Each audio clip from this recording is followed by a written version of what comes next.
Querido diario, ha pasado ya un mes entero desde que Paz se fue de mi vida, y no ha habido ni un solo minuto en el que no piense en ella. Todo a mi alrededor me la recuerda de una forma inevitable. La luna que brilla por la noche, el viento suave que entra por la ventana y esa fotografía de Paz que aún descansa sobre la mesilla de noche. Estoy tan triste. ¿Qué digo triste? Más que triste, me siento completamente tristón. Es como cuando ves en las noticias otra manifestación de agricultores reglando peras a la gente en la calle. Yo me pregunto a veces, ¿y los fabricantes de consolas de videojuegos cuándo van a salir a regalar sus productos? En ese momento entró alguien en la habitación e interrumpió mis pensamientos. Me preguntó qué era lo que estaba escribiendo con tanto empeño. Le respondí que escribía un diario, pero no un diario cualquiera de esos que solo dicen estoy triste o tristón, sino un diario enfocado en las noticias reales. En ese instante me hallaba redactando la sección de sucesos, así que les pedí que no me molestaran porque todo aquello tenía que entrar en la imprenta a las 6 en punto. Mi diario estaba lleno de garabatos y frases repetitivas. Paz por aquí, tristeza por allá, más recuerdos de Paz. Luis me miró con cierta impaciencia y me dijo que a él también le fastidiaba profundamente que ella se hubiera ido, sobre todo porque preparaba unas croquetas riquísimas. Pero de ahí a ponerse a escribir un diario había un trecho muy largo. Lo que ocurría en realidad era que yo necesitaba desahogarme escribiendo sobre el papel. Y a decir verdad, el cuaderno ni siquiera era mío. Era el diario personal de la pequeña Aidita, lo que pasa es que como yo no tenía papel a mano me lo tomé prestado. Al hojearlo descubrí algo fascinante. ¿Sabíais que a la niña le gusta su profesor de manualidades? Dios mío, al final todo el mundo en este barrio tiene a alguien a su lado menos yo. Absolutamente todos. No sé qué pensar. Supongo que es bastante normal que me sienta tan decaído. Es que Paz era una mujer única en su especie, extremadamente especial. ¿Dónde voy a encontrar a otra persona así? Da igual, hay que salir adelante como sea. Recuerdo que durante el rodaje de aquella película histórica tuve un romance fugaz con el actor principal. Él también tuvo que marcharse a América al terminar el trabajo. Cuando intenté contar la historia de nuevo, me cortaron la palabra inmediatamente pidiéndome que no fuera pesada y que no les iba a prestar el coche bajo ninguna circunstancia. Mi vehículo es como un seminario, solo entran chicos y únicamente para ponerse de rodillas. Por fin apareció Tony en la escena. La despedida de soltera de la Vane se celebraba en su pueblo natal y nos faltaba un coche para ir todas juntas. El autobús de línea hace parada en 18 pueblos distintos y el animador que contratamos nos cobra el servicio por horas. Le pedimos que no insistiera tanto, pues bastante habíamos hecho con acompañarla de compras. No pensaba dejarle las llaves del coche a un grupo de mujeres con ganas de fiesta y alcohol. Ante ese comentario nos acusaron de machistas, aunque la advertencia era simplemente por el peligro de beber al volante. Prometimos que solo beberíamos un poco y que no nos podía pasar nada malo porque el coche contaba con suficientes medidas de seguridad. La negativa fue tajante. Ya no sabíamos en qué idioma decirlo, si en inglés, en francés o en catalán. La cuestión es que me enseñaron las fotos de Jordi y tenía un aspecto fenomenal. Lorena estaba buscando desesperadamente un coche para el viaje. Entonces apareció alguien sugiriendo que había una persona a la que aún no le había preguntado. Le dio dos pistas muy claras. La primera era que estaba hablando directamente con ella en ese instante, y la segunda era un detalle un tanto desagradable de su anatomía. Lorena preguntó con incredulidad si se refería a ir todas montadas en un monopatín. La respuesta fue negativa. Recordó que el muchacho apodado El Rata tenía una máquina casera para copiar llaves de todo tipo, así que había un amplio catálogo para elegir. Estaba el coche de Mauricio, la furgoneta de Chema, o el utilitario pequeño del muchacho andino. La opción de la furgoneta de Chema resultaba perfecta. Como él ya no la utilizaba tanto, no se notaría su ausencia. Además, quepamos todas dentro y podíamos poner cintas de música para cantar durante el trayecto. Entre cantos y vítores por la furgoneta, se estableció la condición para entregar las llaves. A cambio del favor, el intermediario debía ir también a la despedida de soltera. Su motivación principal era que sabía que iría Susi, y entre ellos siempre había existido cierta tensión sensual. Aunque para ser francos, la única tensión real era el rechazo, ya que para ella solo era un chico bajito y pesado. A pesar de todo, a él le encantaba cuando ella se hacía la difícil. Cambiando de escenario, la madre del grupo tomaba el mando en la cancha de baloncesto. Entrenar al equipo de las chicas se le daba mucho mejor que a Sor Ángeles, entre otras cosas porque en los tiempos muertos no las obligaba a rezar oraciones. Siempre le había gustado la idea de tener una entrenadora de verdad. Sin embargo, se acabó el tiempo de descanso. Había que recoger el sofá, colocar las cintas decorativas en la pared e ir directo a la ducha. Todo debía hacerse con rapidez, pues solo disponían de 30 segundos de posesión de esponja. De pronto, un sobresalto interrumpió la rutina. Luisma estaba allí escondido y tapado por completo. Si la abuela se llega a sentar encima, lo deja aplastado como un filete. Llevaba todo el día tumbado en el sofá de la casa de paz, pero al sentir que no podía seguir así, decidió trasladarse al sofá de sus familiares. En todo el mes hasta la planta del salón se había movido más que él. Tenía que asumir de una vez por todas que Paz ya no estaba a su lado.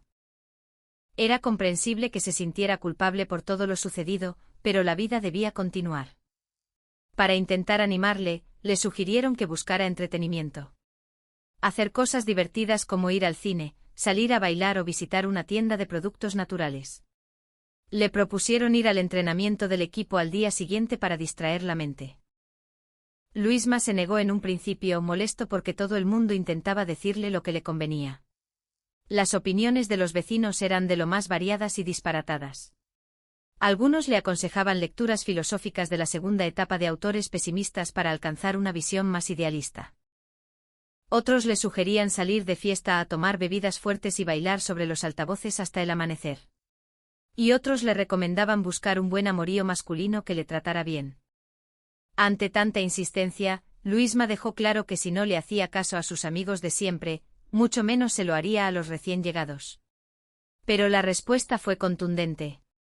Mientras los demás le daban sugerencias, la entrenadora le iba a obligar. La cita quedó fijada para el día siguiente a las 5 de la tarde en la cancha. Al final, un toque de silbato al oído fue suficiente para convencerle. Por otro lado, los preparativos del viaje continuaban con ciertas quejas. Aceptaban ir en la furgoneta de Chema y ponerse camisetas a juego, pero llevar una diadema con un adorno extravagante en la cabeza parecía demasiado para los chicos del grupo. Jonathan protestó diciendo que él era un muchacho serio, pero la norma era que todas y todos debían llevar la misma vestimenta para la despedida de la Vane. Fidel apareció por allí reflexionando sobre el matrimonio y su futuro académico.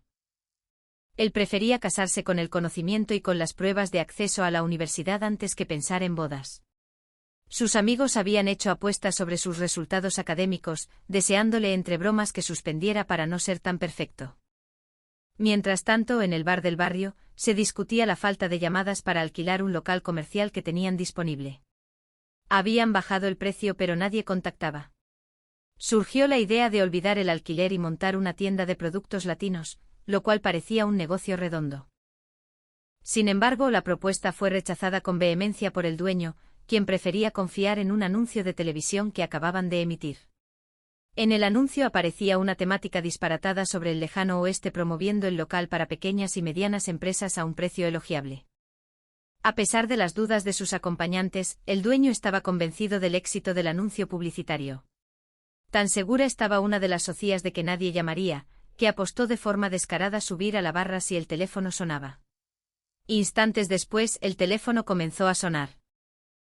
Tras contar deliberadamente 6 tonos para no parecer desesperados, contestaron la llamada. Efectivamente había un cliente interesado en el local comercial. La alegría fue inmensa y celebraron la noticia con un baile improvisado. Paralelamente, Chema esperaba con impaciencia a que Fidel trajera la sobrecaja con la nota de la prueba de acceso a la universidad. Estaba más nervioso que cuando él mismo recibió sus calificaciones décadas atrás. Fidel no quería abrir el sobre de inmediato. Deseaba que fuera un momento ceremonial y memorable en su vida, tal vez al atardecer. Sin embargo, la impaciencia de los presentes hizo que le quitaran el sobre y le leyeran la nota en voz alta. Había obtenido un 8,3, lo cual equivalía a una calificación excelente que le abría las puertas de cualquier carrera universitaria. La gran disputa comenzó al elegir el grado universitario. Por un lado, la tradición familiar impulsaba la opción de estudiar filología hispánica para seguir el camino de las letras. Por otro lado, la rama científica y la ingeniería llamaban a la puerta con gráficos y estadísticas sobre sueldos elevados y premios prestigiosos. Fidel se encontraba en una encrucijada emocional entre sus queridas ciencias y sus amadas letras, sintiéndose incapaz de decidirse de inmediato. Mientras la discusión académica continuaba, en las calles del barrio ocurría un pequeño incidente. Durante la noche lluviosa, la furgoneta prestada había pasado por encima de algo en la calzada. En un principio pensaron que se trataba de un simple bordillo de la acera, pero los gritos delataron que habían atropellado el pie de una mujer mayor. Presos del pánico y de la escasa visibilidad de la tormenta, prefirieron no detenerse. Más tarde la abuela Eugenia apareció cojeando y jurando venganza contra el conductor de la furgoneta que la había arrollado, ignorando por completo que los culpables eran sus propios nietos. En el ámbito deportivo, Luisma tomó las riendas del entrenamiento de las jóvenes baloncestistas. Su método resultó ser extremadamente riguroso y casi militar, exigiendo abdominales sin parar y disciplina de hierro. Aidita, intentando escaquearse del esfuerzo, utilizó el truco de atarse los cordones de las zapatillas una y otra vez. Luisma no tardó en darse cuenta de la estratagema y, priorizando la victoria del equipo sobre los lazos familiares, decidió expulsar a su propia sobrina del conjunto. Soraya, al enterarse de la expulsión, montó en cólera y exigió la readmisión inmediata de la niña, desencadenando una divertida disputa de autoridad entre ambos. Por su parte, Mauricio intentaba cerrar el trato del alquiler del local con el cliente interesado, un hombre llamado Gerardo. Para conseguir su firma, intentó involucrar a Tony en la negociación tras notar que el cliente mostraba cierto interés por él. Tony, indignado al principio por ser utilizado como reclamo, accedió a colaborar a cambio de una comisión sobre el alquiler. Sin embargo, la situación dio un giro inesperado cuando el cliente reveló que su intención era montar precisamente una tienda de productos latinos. Al escuchar esto, Mauricio rompió el contrato en 1000 pedazos para montar el mismo dicho negocio, desatando la risa y el asombro de todos los presentes. Finalmente, las equivocaciones con los códigos de matriculación universitaria entre filología, ingeniería y educación física se terminaron aclarando tras una serie de divertidos enredos informáticos. Luisma confesó a Soraya la verdadera razón por la que Paz se había marchado a América. Nunca la había engañado realmente con otra mujer. Todo había sido una noble mentira piadosa para que Paz no renunciara a sus sueños profesionales por quedarse a su lado. Con esa conmovedora revelación, el barrio celebró la gran inauguración de la nueva tienda latina con comida típica para todos los vecinos, cerrando un capítulo lleno de risas, amor y reconciliaciones.